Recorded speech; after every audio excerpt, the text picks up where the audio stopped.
Hey, welcome back to the channel again. My name is John House and you're watching House Fishing Adventures. Today's video is a complete rundown of my 2024 tournament rig for the kayak bass fishing. 3 different series that I'm running this year. Doing a few Hobie events, Hobie BOS events, some Queen City stuff, and then Foothills Kayak Anglers of North Carolina again. So I wanted to put this video together, for you guys to be able to see my setup. So I've added a lot of third-party or aftermarket things to the kayak that I'll show you throughout the video as well.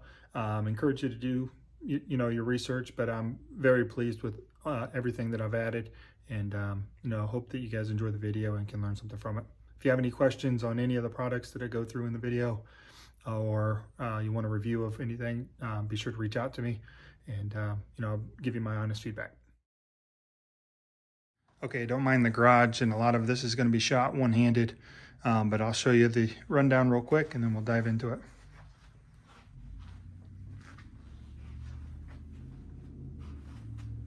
Okay, so starting up front here, I've added a GoPro mount just for a different angle. Probably try it out during some practice events, whatnot. Obviously, you got to have your dock line. When you're launching it off the trailer, it's easy to just tie up there at the dock. Getting the hatch here, I actually put a longer cable on this, put some paracord on there. Got a spare prop in there as well. But then as you can see down in there, I'm powered by the Naqua 10 amp hour lithium battery. And then for the live scope, I run the 23 amp hour Dakota lithium battery. I do have a little light in there, rigging up in the early mornings. It's just nice to have a light in there. Obviously a necessity of toilet paper and rain gear, but that's what's in the front hatch. As we get to the drive itself, you can see that I recently installed the Steady Stick stub. That's just a little handle to help you get in and out of the seat, but it also has a little accessory mount on top. I have a GoPro set up right there. Fixing to head down to Florida for a couple days, and may shoot some footage via that angle when I get down there. I have upgraded the pedals. It's one of those things. The stock pedals, the little foam pads wore off, and just went in here and upgraded these. I took the metal studs out of there. Personally, I don't need them, but to each his own. Next, you'll see down here we have the Navarre drive spacers. This just keeps the drive from shimmying back and forth as you pedal. Keeps it in there nice and secure as you're going down through there. And you can see down in there I have the Navarre transducer mount as well, which is fantastic way of mounting the GT. I think I have the GT54 transducer. So coming into the main cabin, I do have the Navarre drive plate. That's fantastic. I feel driving down the road, it just adds a little more sense of security. I don't travel with the drive-in, but I do travel with that plate in there. And then, like I said, just here in the garage rigging up, it's just nice to take the tension off of the drive up there on those brackets, and just leave it set on the plate. Next thing you can see is I have the Navarre floating prop nut. I've never had to change that out on the water, but my buddy Slow Boat Fishing has. It's just nice that floats. If you do drop it in that hole, you should be able to grab it and get it back on. On this side, I have the roto mount for a paddle. I use that for different nets, but down in Florida, I'm going to go with this net here. It just goes and clicks in like that. Just keeps it so it don't fall off and out of my way, nice and secure. And then that black duct tape on there is, we have 2 different trails that I run here locally, and we have a 10-inch minimum in one and a 12-inch minimum in another. So from the end of there is 10 inches, from the end of there is 12 inches. Just a quick reference point. I can check the fish without pulling out the measuring board every time. Obviously, donkey leash and a Omega rod holder. That's key. This is something over here that I made. I'll show you on the other side for my accessories. I think Slow Boat's going to do a video. He just made one as well. I think he's going to do a video and show you how to do that. But that's just great out of Kydex that I made. And, keeps your tools nice and organized and easy accessible. All right, for the live scope over here, I actually added a 12-inch aluminum track. And the reason for that is I just had this transducer, Fishing Specialties transducer mount on one of these Yak Attack mounts. It just was too wobbly for me. I felt like it was going to break off. So I added this 12-inch aluminum track, drilled some holes in there for myself, and then just mounted it on there with some stainless steel hardware. And you can kind of see how that, goes down there. But, Fishing Specialties, it came out with a great mount. There's a couple flaws with it. I just did a short on that, on how I put this rubber grommet in there. I was already starting to wear the hole in my fishing transducer wire, and wasn't too fond of that. All right, this right here is another Navarre product. This just keeps it so your seat can stay nice and secure. If you were to take it off of there, these little brackets don't just fall off. I wasn't fond of the original string that they had going across there. So those I think are clutch as well. Over here is the Garmin 7.3 SV. That's what I'm still running again this year. And then my GoPro front angle. That's a GoPro Hero 10. I just have, the Yak Attack mounts and that kind of stuff to get it going. I'm not going to go through all of that, but this is a RAM mount here, and then a Yak Attack base. Pretty basic stuff. Everybody's pretty aware of that now. Catch board there. This is something that Slowboat came up with, and we've just kind of fine-tuned it over the last couple of years. That's always the biggest hassle, it seems like, is what are you going to do with this catch board and, keep it stored and all that. And this is just another little Kydex thing that we formed to the catch board, bolted it into the seat right there. And then when I travel, I actually use a reusable zip tie and put it back there just to make it secure, so for travel. But it just slides in and out. You can grab it easily. It's a pretty simple process, and just keeps it out of the way, keeps the sun off of it, and like I said, works fantastic. So moving on back, right here, the rudder steering handle. This is also from Navarre. See how that shimmy's in there? I actually just ordered a Yak Hobby shim kit for that. I'll take that wobble out of there, but it's not going anywhere. And the bolts are tight. It's just how it's made. So that washer that I'm gonna get, we'll take that out of there, make it nice. I had two kayak cushions. The one on the bottom I wasn't too fond of, but the one on the top I think is a necessity. The one on the bottom, I just prefer this rubber one that I got off of Amazon. It breathes better, and it's just not as dense. It's a lot squishier. And then the one back here is fantastic for your back. A lot of the problems with the Old Town is you kind of get that bar in your back and it kind of hurts, but this alleviates that whole thing, and it's actually a pretty comfortable seat. Moving on back, I do have the Yak Attack boxes. These are fantastic. Again, Slowboat Fishing talked me into these, and now I don't know what I would do without them. But, it's where are you going to put them is always the question. I just mounted another little track here. This used to be a rod holder.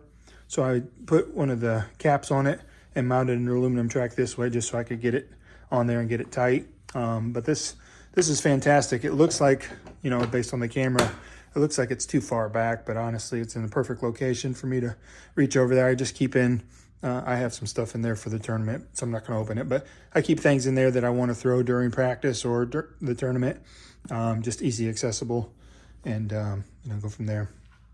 I did forget to mention over here, I do run those Plano soft cases. I got two under there, and then I got the terminal tackle box in my chair. Those fit in there perfectly.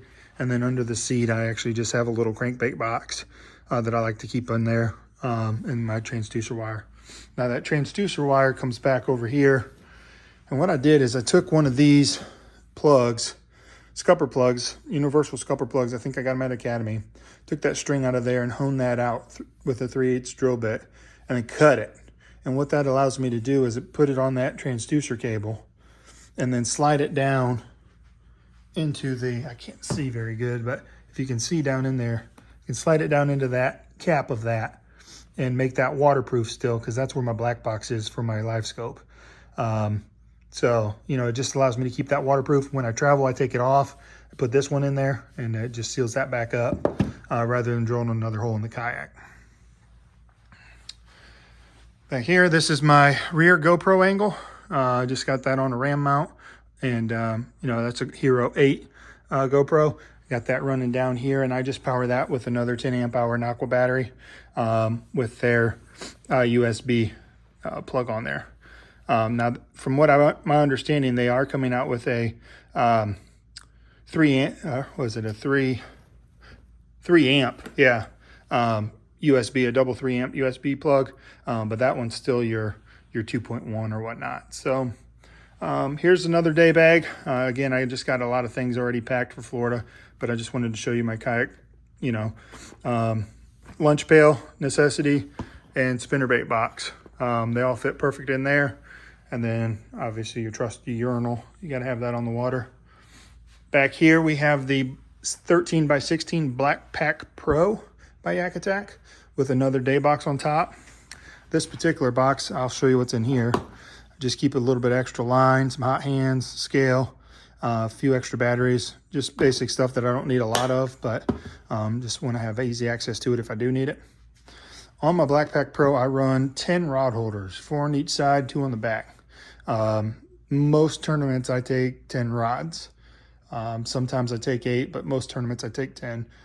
And then all we did is we took these roto grips and one of these holes in the top of these Yak Attack rod holders for the Black Pack Pro. We just put the T-bolt down through there and screwed it in, and now you can get your paddle out of the way. It's nice, clean, simple setup, but I didn't like how it was on the side on the Old Town down there. And it was just always getting hit by water and looked silly and all that. So we just took that handle, that paddle holder off, put the stainless steel bolts back in there, and then went this setup here with the paddle just to keep it out of the way. Hopefully you don't need that a lot, but if you do, it's easy accessible. And that's just held on there by these little bungees. So don't travel down the road like that, but it's easy enough to put on when we get there. Inside the Black Pack, it's pretty standard stuff.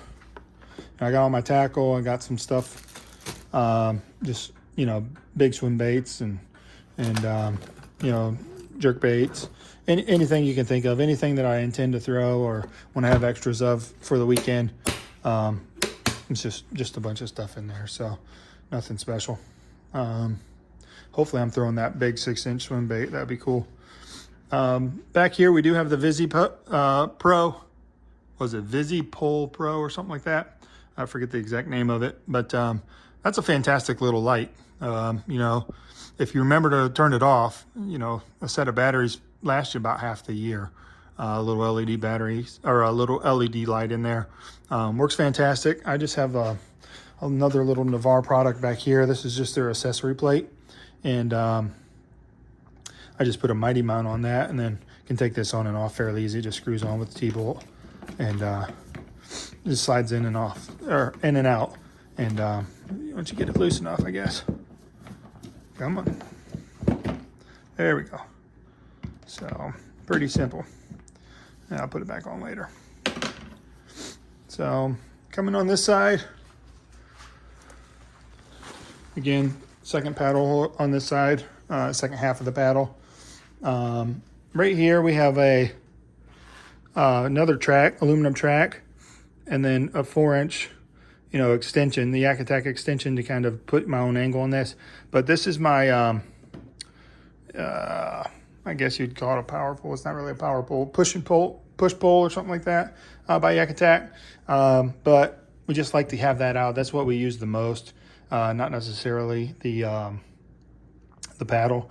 But, you know, we like to anchor with this, and then we also like to push off with this. So want to have easy accessible. Again, we just have those same roto mounts on here, but for the parking pole, that's what it's called, parking pole.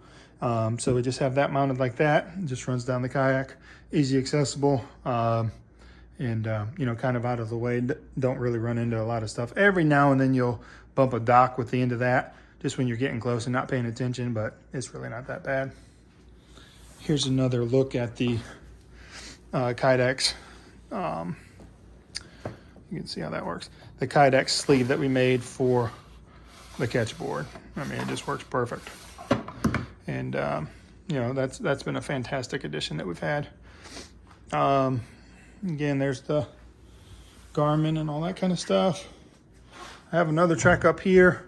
Right now it's just got that little tie down. Oops, sorry about that. It's just got that little tie down bracket on there. But that's just more mainly for this GoPro wire to stay out of the way. When it gets pulled tight, I don't want it like it getting up towards my feet. So it's just more of a guide than anything. But I originally had my GoPro mounted there, and you know, is what it is. It's just another angle, like I said. But that is my tournament setup, you know, in a nutshell. I'll show you again the trailer that we made. So I picked this up from a guy on Facebook Marketplace for about $1,000, and just kind of refurbished it. But just put PVC bunks on it, repainted it, all that good stuff. But PVC bunks for the Old Towns work fantastic. And then I actually put the, you know, the boat buckle straps on there. So you just strap, you know, one goes one side, one goes on the other. I carry Slow Boat's kayak with me pretty much every tournament as well. So it's just easier, makes it easier to get on and off the water if you're not dealing with those straps all the time. Those self-retracting straps make a world of difference. So I have them on the front and the back. And yeah, that's pretty much the setup. So again, fixing to head down to Florida to do a little bass fishing for the Hobie BOS series. And I'm looking forward to a great tournament down there. Like I said, I'm mainly going down to have fun and learn some things. I'm not expecting to, you know, be very successful on a lake that I've never been to. But you never know. Only takes 5 fish a day, so we'll see how it plays out. But hope you guys enjoyed the video. If I can answer any questions for you, you know, be sure to drop them in the comments or shoot me a message. But yeah, I appreciate you tuning in. And if you haven't done so already, be sure to hit that subscribe button. Thanks. Have a great day.